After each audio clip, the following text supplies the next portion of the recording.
우리 하나님의 말씀 오늘 시편 1편 1절에서 6절까지입니다. 하나님의 말씀을 다 함께 봉독합니다. 복 있는 사람은 악인들의 꾀를 따르지 아니하며 죄인들의 길에 서지 아니하며 오만한 자들의 자리에 앉지 아니하고 오직 여호와의 율법을 즐거워하여 그의 율법을 주야로 묵상하는도다. 그는 시냇가에 심은 나무가 철을 따라 열매를 맺으며 그 잎사귀가 마르지 아니함 같으니 그가 하는 모든 일이 다 형통하리로다. 악인들은 그렇지 아니하며 오직 바람에 나는 겨와 같도다. 그러므로 악인들은 심판을 견디지 못하며 죄인들이 의인들의 모임에 들지 못하리로다.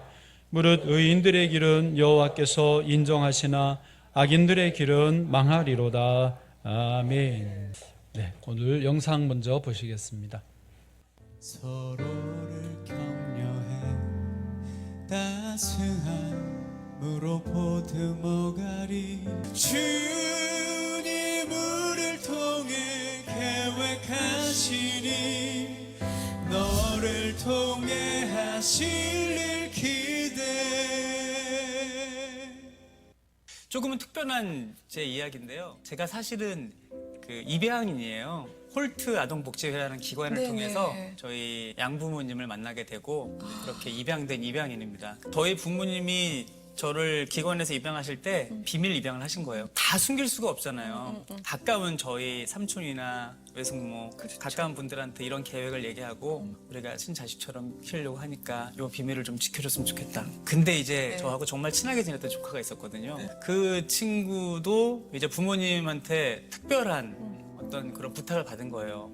요한이 형한테 정말 잘해줘야 된다. 그러니까 이 친구가 이상한 거예요. 아니 나한테나 잘해주지 왜 자꾸 사촌 형한테 잘해주냐고. 그러네요. 근데 그런 와중에 이 삼촌께서 말씀을 하신 거죠. 저희가 너무 친해서 자주 잘 지냈는데 어느 방학 때 저한테 고백을 하더라고요. 그 친구가 절대로 얘기하면 안 된다고. 맨날 그런 이야기를 마음에 품고 살아가다가 힘든 청소년 시절을 보냈어요. 수년 동안 반항하고 사춘기 시절 그렇게 부모님한테 좀 혼나게도 많이 혼나는 그런 와중에 불쑥 그게 튀어나온 거예요. 네, 혼나고 있을 때 나 데려온 아이여서 이렇게 혼내는 거냐고. 늘 무섭게 여겼던 저희 어머니가 주저앉으시더라고요. 저희 아버지도 뒤에서 묵묵히 눈물을 흘리시고 제가 그때 이게 정말 진짜구나. 저를 제일 힘들게 했던 건 그거였어요. 내가 얼마나 가치가 없는 존재였으면 태어나자마자 나를 낳아주신 분들한테 버려줬을까. 못된 생각들, 극단적인 생각들도 좀 많이 했던 것 같아요. 그 과정을 계속 거치고 있는데 저희 어머니가 그러면 그럴수록 저를 더 안아주시더라고요. 제가 어떻게 보면 막 뿌리치고 뛰쳐나가면 나갈수록 저를 더 안아주시는데 거기에 제가 무너지더라고요. 새벽마다 눈물로 기도하시는 그 어머니의 울음 섞인 그 기도 소리가 저는 기억이 나거든요. 근데 결국에는 포기하지 않는 사랑이 이기더라고요. 또 알게 됐어요. 나는 버림받고 포기할 수 있는 인생이 아니구나. 나를 포기하지 않는 분이 계시구나. 바로 살아계신 하나님이 나의 아빠, 아버지가 되어주셔서 나를 포기하지 않는구나. 38년 만에 저를 낳아주신 친엄마 생모를 만나게 됐어요. 엄마는 저를 보자마자 정말 오열을 하시더라고요. 근데 제가 울고 있는 엄마를 꼭 안아드리면서 이거는 정말로 아무리 생각해도 제가 한 게 아닌 것 같아요. 꼭 안아주면서 제가 활짝 웃으면서 우리 엄마한테 그 얘기를 했습니다. 엄마, 내가 이 얘기를 하는 것도 너무 우습지만 감히 고백하자면 나는 엄마를 한 번도 원망해 본 적이 없어. 나는 엄마를 용서해. 근데 그 고백은 제가 한 게 아니라 이미 예수 그리스도의 그 십자가로 말미암아 이미 우리 어머니를 사랑하시고 용서하신 예수님의 고백이었습니다. 그래서 안아주면서요 같이 울고 활짝 웃으면서 얘기도 나누고 손도 붙잡고 너무 신기한 게 38년 만에 만났는데 핏줄이 이렇게 무서운 거구나 라고 느낄 정도로 손을 붙잡고 안고 있는데 하나도 어색하지가 않아요. 너무너무 행복했어요.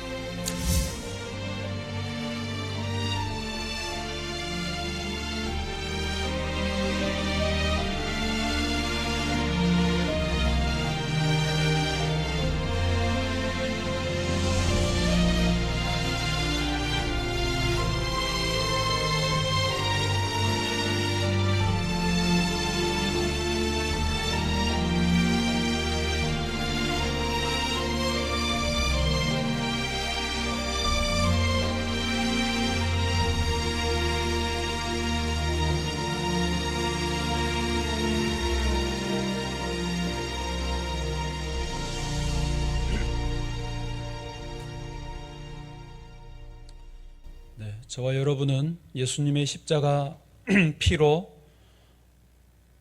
놀라운 사랑을 받은 줄 믿습니다.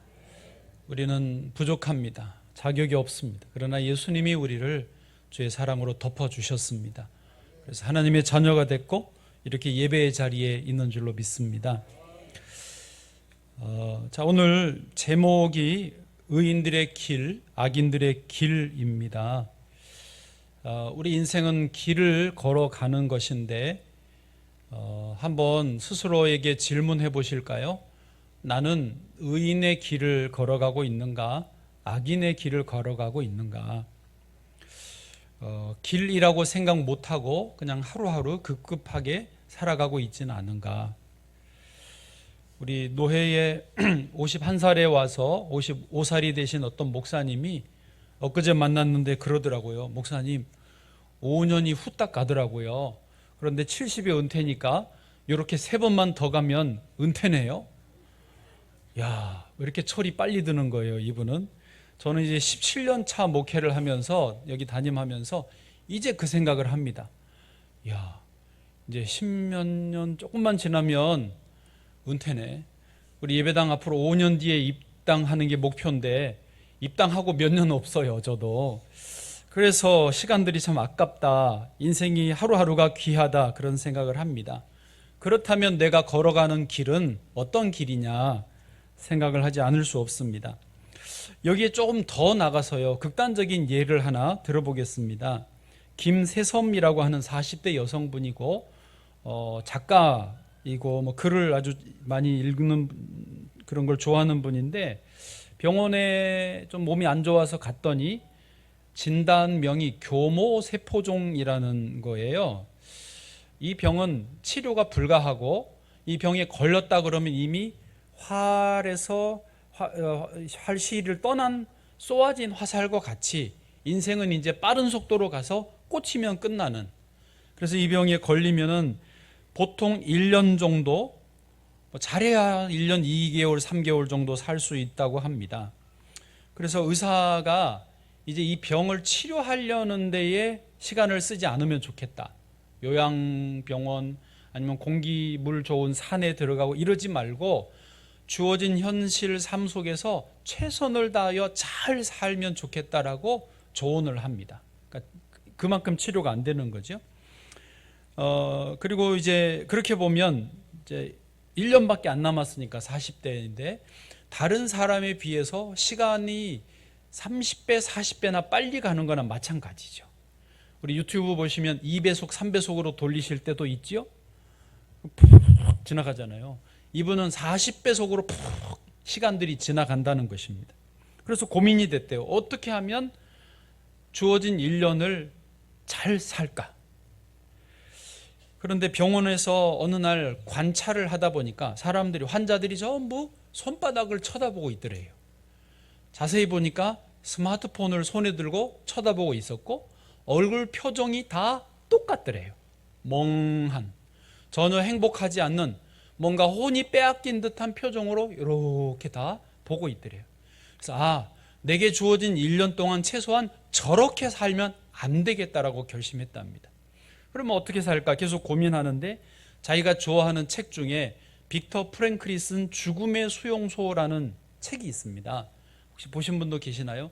나치가 유대인들을 그 수용소에 가둬놓고 온갖 고문하고 하루에 할당량을 정해놓고 죽입니다. 밥을 거의 안 주고 빵 한 조각, 죽 한 그릇 요만큼 주고 하루를 연명하게 만듭니다. 그런데 거기서 빅터 프랭클이 정신과 의사인데 살아남는데 관찰한 내용들을 책으로 썼어요. 그게 죽음의 소용소에서거든요.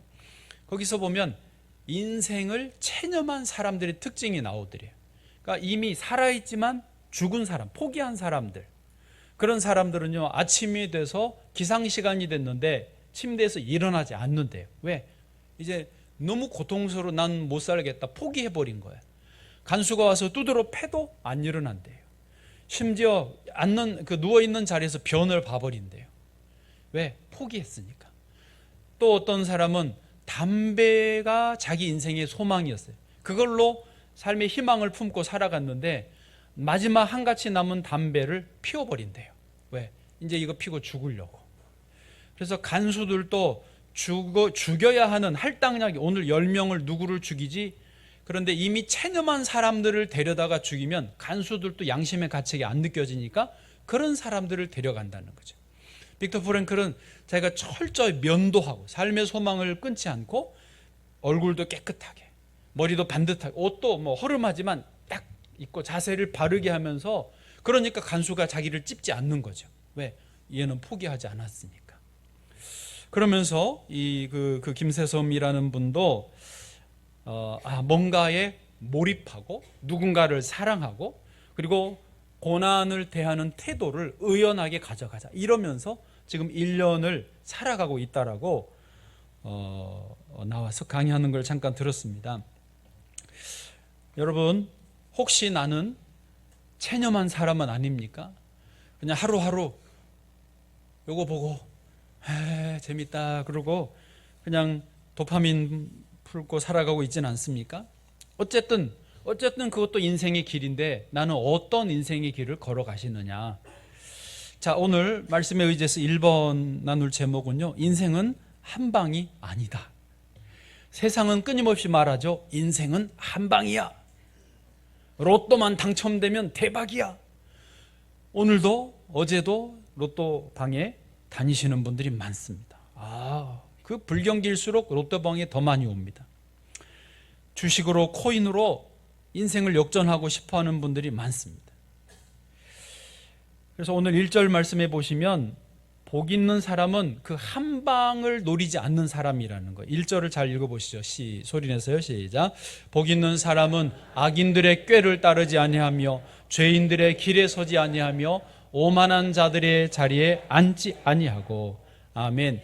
여러분, 악인들의 꾀를 따른다라는 것은요, 일종의 한 방을 노리는 거예요. 이대로 하면 대박이야. 악인들의 꾀에 그럴 것 같다라고 속아 넘어가는 거죠. 그러나 성경은 그게 아니라고 말합니다. 죄인들에게 서는 것도, 오만한 자들의 자리에 앉는 것도, 오만한 자리에 딱 앉아서 이거 폼 나잖아, 한번 해봐, 돈 빌려서 해봐, 뭐 그러면 그게 아니라고 성경은 분명히 말씀해 주십니다. 한 방에 되는 게 없습니다. 심지어 어젠가요? 대전에 있는 국가정보원이라고 그러나요? 국정자원이라고도 하고 화재가 났습니다. 지금 정부 24시가 다 마비되어 있습니다. 24가 전산망들이 마비돼, 우체국도 추석 명절 배송해야 되는데 수작업으로 전환했다고 봤습니다. 그런데요, 제가 그 생각을 묵상하다 보니까 화재가 어느 날 갑자기 그냥 이유 없이 났을까? 그렇지는 않은 것 같더라고요. 제가 그 이유를 좀 찾아보려고 아침에 새벽인가 어젯밤인가 뉴스를 잠깐 검색을 했는데 한 줄 그게 나오더라고요. 그젠가 배터리를 교체하다가 화재가 갑자기 났는데 그 배터리가 10년 안전 보장하는 배터리인데 11년이 됐대요. 일단 원인은. 그리고 듀얼로 이중으로 이 자료를 보관해야 되는데 그거를 하지 않았다라고 그러더라고요. 어쨌든 이제 좀 더 자세한 원인이 나와야 되겠지만 제가 드리는 말씀은 그렇게 갑자기 배터리에서 화재가 발생한 그 일도 갑자기 이유 없이 그 전에 어떤 과정, 프로세스가 있었다라고 하는 것입니다. 어떤 분에게 병이 찾아왔습니다. 큰 병, 암이 찾아왔어요. 그러면 갑자기 이유 없이 암만 턱하니 왔느냐, 뚝 떨어졌느냐? 그렇지 않습니다. 몇 개월 전에, 몇 년 전부터 차근차근 쌓였던 것입니다. 아이가 갑자기 다쳐도 역시 이유가 다 과정이 있었다라고 하는 것입니다. 반대로 대단한 성공을 거둔 사람들, 상을 받고 어떤 후레쉬를 받는 사람들도요, 우리가 다 그 순간만을 주목해서 봐서 그렇지 그분들 이야기 들어보면 수많은 시간 속에 눈물과 땀과 수고를 했던 것이죠. 그 결과로 나오는 것이지 그냥 과정 없이 한 방에 되는 것은 없다는 것입니다. 다시 말하지만 스마트폰을 이렇게 들여다보는 것은 지금 이 순간만 즐거워하기를 원하는 거예요. 사단에게 다 속는 것입니다. 여러분, 인생이 1년밖에 안 남았다면 이거 보고 살겠습니까? 그러나 그 생각을 못하게 하는 거예요. 인생이 내게 주어진 시간이 계속 있을 줄 알고 그냥 우선 즐거워해라. 악인들의 꾀에, 죄인들의 길에, 오만한 자들의 자리에 있게 만드는 거예요. 그만 속아야 되는 것입니다. 그런 사람들은 4절에 보면은요, 4절 말씀 시작. 악인들은 그렇지 아니하며 오직 바람에 나는 겨와 같도다. 비유가 오직 바람에 나는 겨와 같은 인생이 된다는 것입니다. 여러분, 인생길을 한 방향으로 꾸준히 오셨다면은 바람에 나는 겨가 안 되겠죠. 그러나 목표가 없고 방향성이 없으면, 일관성이 없으면 되돌아보십시오. 내가 돌아온 궤적이 바람에 나는 겨처럼 그렇게 되어 있지는 않습니까? 저는 바람에 나는 겨를 직접 경험해 봤습니다. 옛날 시골 할아버지 집에 가면 큰 그 정미소가 있습니다. 벼를 이렇게 쏟아 부으면 이제 껍질을 벗기죠, 기계가. 그래서 알곡은 밑으로 쫙 깔립니다. 그리고 바람을 샥 불어서 그 알곡은 바람에도 안 날려가고 밑으로 깔려서 거기 이제 일하시는 분들이 쌀 포대를 밑에 딱 받쳐놔요. 쌀이 쫙 쏟아지면은 푸대 차면은 옆으로 치우고 또 새 푸대를 놓고 또 차면 또 빈 푸대 넣어서 또 채우고, 이렇게 바람을 샥 불어서 알곡들은 밑으로 쏟아지고요. 겨는, 빈 껍질은 바람에 날려서 그 정미소 뒤로 쏟아져 나옵니다. 저는 어릴 때 저희 사촌들하고 거기가 저희 놀이터였습니다. 하면 겨가 얼굴에, 머리에, 이 속에 딱 들어오고 서로 막 장난치고 그 겨 속에 들어가 뒹굴고, 그 먼지와 겨가 입으로 코로 들어가도 그때는 그게 재밌었어요. 완전 제정신이 아니었죠. 어릴 때니까. 이 겨는 그런 겁니다. 우리 인생이, 어릴 때 장난이야 그럴 수 있지만 우리 인생이 그 겨처럼 바람에 날아야 되겠습니까? 어디로 가는지 모르고 뭘 하는지 모르고 알맹이는 없는 말이죠. 인도네시아의 수도는 자카르타인데요, 제가 알기로 수도를 이전하려고 하고 있습니다. 이유가 뭐냐면 수도 자카르타가 점점 가라앉고 있기 때문입니다. 바닷가에 있는데 바닷물이 계속 들어와요. 그래서 물이 못 들어오게 쭉 그 뚝을 막아놨습니다. 지금 그쪽은 바닷물 수위보다 그 땅 그 고도가 더 낮아요. 더 못 버티니까 옮기려고 합니다. 왜 그렇게 됐느냐? 자연적인 현상이 아니고요. 그 자카르타에 사는 1000만이 넘는 사람들이 전부 지하수를 파서 물을 계속 써버렸기 때문입니다. 호텔도, 학교도, 목욕탕도, 일반 가정들도, 정부 관공서도 전부 지하수를 빼버렸어요. 우선 쓰기 좋으니까 지하수를 썼더니 이게 가라앉아 버려요. 그래서 천문학적인 비용을 들여서 수도를 옮겨야 되는 것입니다. 여러분, 그냥 악인들의 꾀를 따는 인생, 한 방을 노리는, 우선 이것이면 된다라고 하는 인생은요, 결국은 모래 위에 지은 집과 같습니다. 인생을 마치고 돌아보는데 남는 게 없고 오히려 모래에 지은 집처럼 살아온 인생이 허무하게 무너질 뿐인 것입니다. 젊은 사람들도 요즘에 일찍 돈 모아서 직장 안 다니고 여행이나 다니자 하지만 절대 인생이 그렇게 되지 않습니다. 만약에 물질의 여유가 생기면 딴짓을 하지, 인간은 그냥 그 남은 돈으로 착실하게 하루하루 건강하게 행복하게 살지를 않습니다. 인간은 그럴 수가 없는 존재입니다. 인간은 하나님 앞에서 온전하게 걸어가야 될 줄로 믿습니다. 그래서 두 번째로 인생은요, 걸어가는 거예요. 한 방이 아니고 걸어가는 거예요. 누구와 걸어가는 거다? 우리 구주 되신 예수님과 동행하며 걸음걸음 걸어가는 것입니다. 예수님은 길이십니다. 예수님은 진리요 생명이십니다. 그래서 예수님과 함께 걸어가면 그 걸어가는 자체가 성공이에요.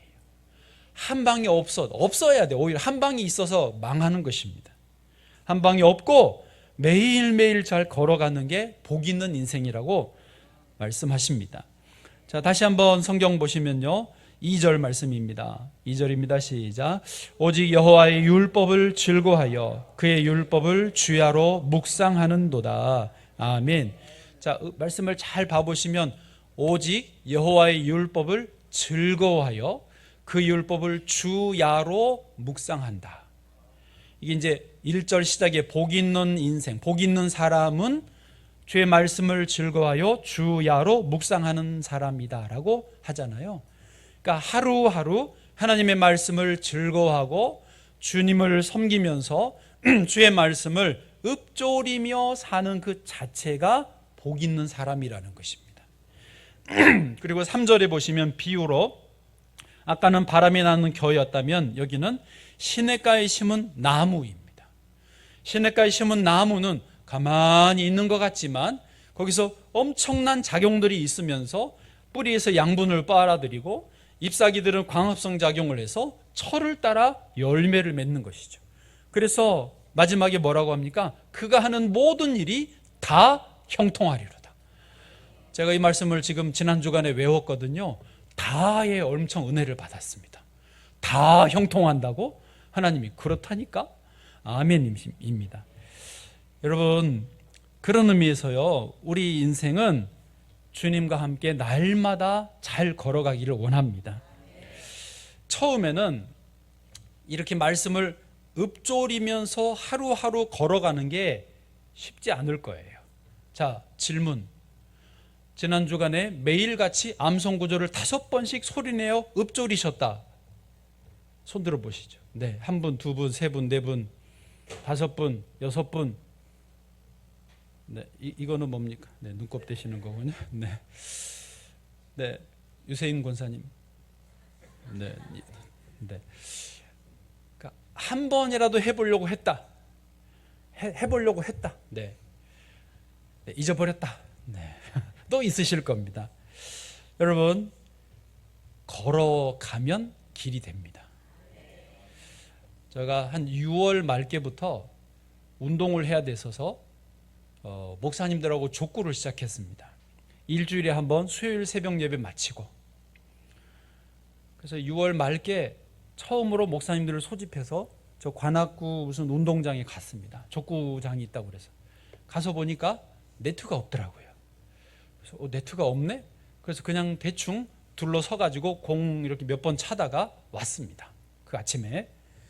그 다음 주에 가서 네트를 사가고 갔더니 경찰청, 관악구 경찰서에서 돈 주고 거기를 빌려놨다고, 우리가 이제 막 한 게임을 막 하고 있었어요. 막 했는데 비켜달라는 거예요. 그래서 그 한 게임도 미처 마치지 못하고 공권력에 의해서 밀려났습니다. 그리고 그 다음 주에 또 갔어요. 그랬더니 이제 한 게임쯤 하고 2게임 들어가려고 그러는데 그 운동장 관리소에서 청소를 해야 된다고, 주변에 잡초를 뽑아야 된다고 가라고 그러는 거예요. 가라고는 안 하는데 계속 이렇게 푹 해서 바람으로 그 쓰레기 밀어내는 방식 있잖아요. 계속 먼지를 날리니까 할 수가 없었어요. 그래서 2번째 게임 하다가 왔습니다. 4번째 주에 갔더니 우리가 족구화가 다 안 갖춰졌더라고요.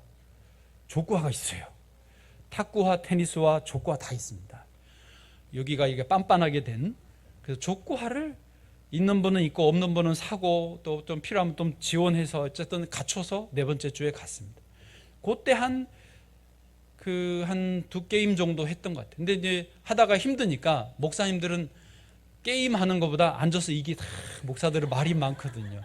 요거 하다가 좀 그만하자 그러고 어쨌든 왔습니다. 그렇게 한 달이 가고 2번째 달 갔는데 어떤 때는 비가 와서 못하고 어떨 때는 하고, 그런데요, 그렇게 3번째 달쯤 됐을 때, 그러니까 6월 말, 7월 말, 8월 말, 이제 9월에 들어왔을 때 놀라운 일이 생겼습니다. 하다 말다 했는데 족구가 우리가 실력이 훅 느는 거예요. 남들은 모르겠지만 일단 저부터서 제가 이제 한 5, 6게임을 하는데도 다리나 무릎이나 허리나 전혀 부상이 없고 제 몸이 근육이 딱 적응을 해가지고 재밌는 거예요. 내가 볼 때 내가 제일 잘하는 것 같아요. 제가 왜 이 경험을 짧게 말씀드리냐면 계속 걸어가면 길이 나더라고요. 성경 암송을 하십시다 하면 지금 이게 복 있는 사람이고 하는 일이 다 형통하리로다라고 하나님 약속하셨고요. 실제로 성경을 소리내서 읊조리며 살던 분들이 병이 낫고 물질의 회복이 있고 자자손손 은혜가 있는 것을 간증하는데 나도 해봐야지 하려고 하는데 잘 안 됩니다. 왜요? 그쪽으로 길이 나지 않았거든요. 그럼에도 불구하고 못해도 또 해보고, 안 되면 좀 쉬고, 또 할만하면 좀 더 하고, 또 하고 계속 반복하다 보면 결국 길이 난다니까요. 그리고 어느새 나는 말씀의 사람이 되고 하는 일이 다 형통한 복을 누린다는 것입니다. 우리 이봉경 권사님이 성경 암송을 잘 아시는데, 권사님 하는 말을 제가 전에 들었습니다. 사람들은 내가 머리가 좋아서 암송을 잘하는 줄 안대요. 여러분 그러세요? 이봉경 권사님은 외우면 금방 외워지는 줄 아세요? 권사님 막 천재입니까? 네. 권사님 고백이 뭐냐면, 제가 전해 들은 거예요. 정확하지 않을 수 있지만 내용은 그겁니다. 권사님 말씀이 나도 죽어라고 반복해서 외운다는 거예요. 열심히 반복해서 외우다 보니 외워지는 거지, 한 번만 외운다고 되는 게 절대 아니라는 거예요. 차이가 있다면 그 차이라는 거예요. 여러분, 제가 보면 우리 여자 성도님들 중에서는, 물론 요즘 남자분들도 그렇지만 주방에서 요리하는 거를 즐거워하는 분들이 있습니다. 뭐 체육대회 때 점심을 같이 밥 먹습니다 그러면 그런 거에 대해서 전혀 모르는 분들은 어디 밖에서 사올까요? 도시락을 주문할까요? 이 생각을 합니다. 왜? 이쪽으로는 길이 안 났으니, 머리에, 삶에. 근데 이거를 너무 빠삭하게 아는 분들은 그걸 왜 주문하냐고, 하면 되지, 이렇게 툭툭툭 하면 되지. 너무 빠삭한 거예요. 그게 그렇더라고요. 여러분, 그런 거는 은사대로 하시면 돼요. 다 잘하실 필요 없어요. 그러나 말씀의 길은 다 열려야죠. 기도의 길은 다 열려야죠. 왜? 이거는 은혜 받는 거니까. 이거는 양보할 수 없으니까 말이죠. 한마디만 더 하면 저는 관악산의 길은 다 압니다. 15년쯤 됐어요. 제가 여기 온 지 17년 됐으니까 와서 첫 1, 2년은 잘 못 갔고, 한 15년 전에 처음 이제 뒤에 산이 있다는 걸 아니까 운동을 해야 되겠어서 가려고 했는데, 처음에는요 입구가 어딘지도 몰랐어요. 여러분 지금도 입구가 어딘지 모르는 분 계시죠? 안 가봤어요. 근데 지금은요 다 압니다. 어디로 가는지, 올라가서 어디로 빠질 수 있는지, 저 낙성대 공원에서 올라오는 길, 연주대 가고, 연주대도 과천 가고, 서울대 공대로 내려오고 다 압니다. 어디 가면 뭐 있고, 저기 마당바위 있고, 거북바위 있고, 하마바위 있고, 다 어디 가서 강종수 장님이 쉬었다 가는지 다 압니다. 늘 그러니까 마치 내 뇌 회로의 길이 다 관악산 관련해서 회로가 다 길이 났듯이 다 압니다. 왜? 계속 15년을 갔으니까요. 하나님 말씀도 지난 주간 5번씩 읊조려 보십시오. 참 좋습니다 했는데, 못하신 분도 있고 해보신 분도 있지만 포기하지 마세요. 기간이 2달 있잖아요. 하다 보면, 저도 지난 주간에 5번을 다 한 날은 하루밖에 없었어요. 어떤 날은 2번, 어떤 날은 3번. 물론 저는 통째로 다 합니다. 성경책에 끼워놓고, 어디 갔어? 네. 끼워놓고 합니다. 이렇게 방에 서서 소리내서 이렇게 읽었습니다. 소리내서 5번을 전체를 다 읽었어요. 그랬더니 놀라운 일이 벌어졌습니다.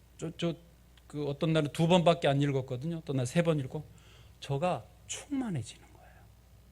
여기 와서도 가져와가지고 이렇게 읽는데 제가 너무너무 어떤 충만해짐을 느끼면서, 전능하신 나의 주 하나님은, 그거 불렀어요. 또 아까 불러주셨던 찬송가 10장, 전능왕 오셔서, 막 내가 하나님 앞에서 찬송을 부르며 살아나 있더라고요. 이게 저는 목사로서 우리 성도님들이 다 복 있는 인생, 신앙생활하면서 형통한 인생이 되기를 원합니다. 그 고민이 어떻게 하면 우리 성도들이 잘 될까, 어떻게 하면 형통할까를 고민하는데, 지금 시대에 이게 가장 성경적이고 지금 시대에 꼭 맞는 거예요. 대부분의 사람들이, 여러분도 지하철을 봐보세요. 100이면 100명이 거의 다 이거 보고 있어요. 근데 진짜 나는 대단한 거 보고 있는 줄 알았어요. 게임하고, 웹툰 만화 보고, 잘해야 네이버 보고, 아니면 유튜브 영상 보고, 쇼츠 보고, 뇌과학자들이요, 그 뇌를 죽이는 거래요. 뇌에 난 길들을 다 차단하는 거래요. 길이 나야지 사는데. 그래서 여러분, 말씀을 꼭 소리내서 이번 주간도 포기하지 마시고 한 절 한 절씩 한 번 두 번씩 읊조리시길 바랍니다. 에베소서 6장 10절 우리 읊조리는 말씀이죠. 시작. 끝으로 너희가 주 안에서와 그의 힘의 능력으로 강건하여지고 쫙 있고 마지막 17절 시작. 구원의 투구와 성령의 검 곧 하나님의 말씀을 가지라. 아멘. 아멘. 걸어가면 길이 됩니다. 마지막 세 번째로요. 빛이 비치면 어둠은 물러갑니다. 왜 갑자기 이 말을 하느냐? 어떤 분이 물으실 거예요. 목사님, 저는 아직 구원의 확신도 없고요. 진짜 천국이 있는지도 사실은 잘 모르겠고 약간 의심도 가고요. 내가 믿음이 그렇게 좋지도 않는데 굳이 매일매일 소리내서 말씀을 읊조리는 것까지 내가 해야 되나요? 내가 아직 확실하지 않는데요. 수아 혹시 그런 고민 하나요? 학생들은 그럴 수 있습니다. 청년들은 그럴 수 있습니다. 그런데요, 예수님이 그것을 잘 아십니다. 우리가 예수님을 믿는 사람은 우리 안에 두 개의 본성이 생기는 거 아시죠? 예수님 믿지 않는 사람은 한 본성만 있어요. 믿음의 삶에 나오는 내용이에요. 그래서 갈등이 없습니다. 그냥 한 본성, 세상이 주는 죄의 본성만 따라가면 돼요. 세상 사람들은 다 그렇게 한 본성만 따라갑니다. 이게 안 돼서 문제지 그렇게 따라가려고만 해요. 근데 우리 예수 믿는 사람들은 두 본성이에요. 이제 예수님의 마음, 본성이 우리 안에 들어왔어요. 이 두 가지가 갈등을 합니다.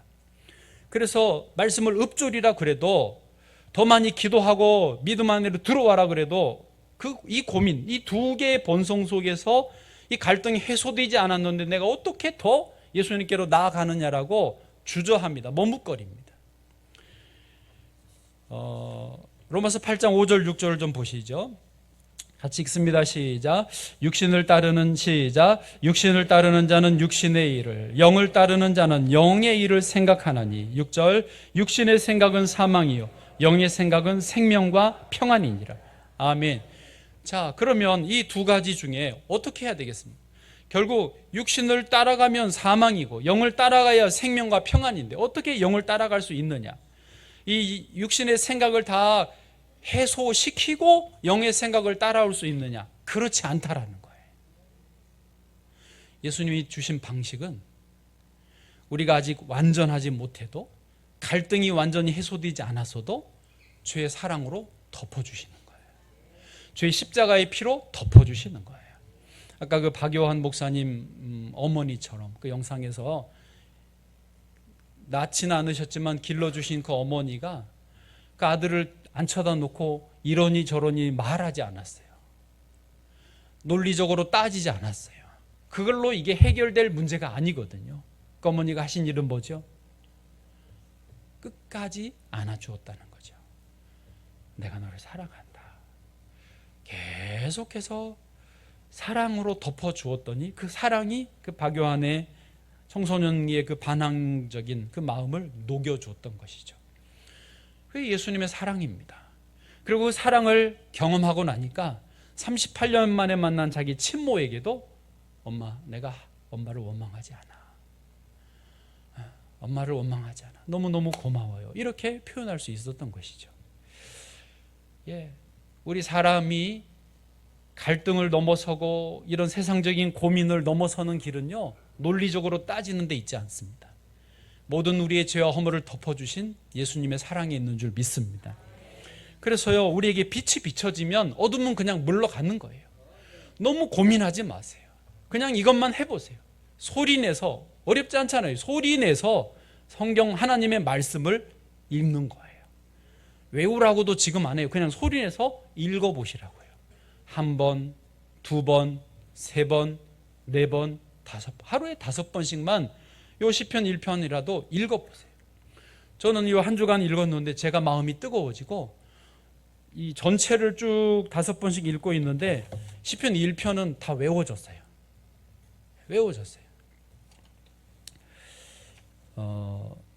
친구 따라 강남 간다는 말이 있습니다. 그냥 친구를 따라갔는데 가다 보니 자기가 가는 길이 악인의 길이고 또 그냥 가다 보니 내가 가는 길이 의인의 길이 되는 거예요. 여러분 다 알고 갈 수 있으면 얼마나 좋겠습니까? 저도 천국이 있는지 안 가봐서 제가 설명을 못해요. 성경이 있는 대로 믿고 갈 뿐이죠. 그러나 말씀대로 가면 저는 천국에 들어가는 것을 믿습니다. 천국에서 만나는 거예요. 그러므로 우리는 하루하루 이 길을 걸어가는 거예요. 아니면 알아서 가보시든지요. 자신 있으면 알아서 가보세요. 아무도 그런 자신이 없습니다. 오직 영원한 생명의 말씀, 길이요 진리요 생명 되신 예수님의 말씀만이 우리에게 완전한 이정표가 되는 것입니다. 우리가 이 길을 걸어가다 보면 의인의 길이 되고 형통한 길이 될 줄로 믿습니다. 그리고 우리의 가는 그 걸음, 가는 길을 따라가는 걸음을 보고 우리의 자녀들이 또 우리 길을 따라오게 될 줄로 믿습니다. 그렇게 신앙 전수는 이루어지는 것이고 우리는 영원한 생명을 누리게 될 줄로 믿습니다. 우리 이 시간 시편 찬송하기 전에 시편 1편 말씀을 다 같이 읽겠습니다. 소리 내서 읊조리도록 하겠습니다. 그리고 이 찬양 전능하신 나의 주 하나님 하겠습니다. 시작. 복 있는 사람은 악인들의 꾀를 따르지 아니하며 죄인들의 길에 서지 아니하며 오만한 자들이 자리에 앉지 아니하고 오직 여호와의 율법을 즐거워하여 그 율법을 취하러 묵상하는도다. 그는 시냇가에 심은 나무가 철을 따라 열매를 맺으며 그 잎사귀가 마르지 아니함 같으니 그가 하는 모든 일이 다 형통하리로다. 악인들은 그렇지 아니하며 오직 바람이 나는 겨와 같도다. 그러므로 악인들은 심판을 견디지 못하고 죄인들이 의인들의 모임에 들지 못하리로다. 무릇 의인들의 길은 여호와께서 인정하시나 악인들의 길은 망하리로다. 아멘.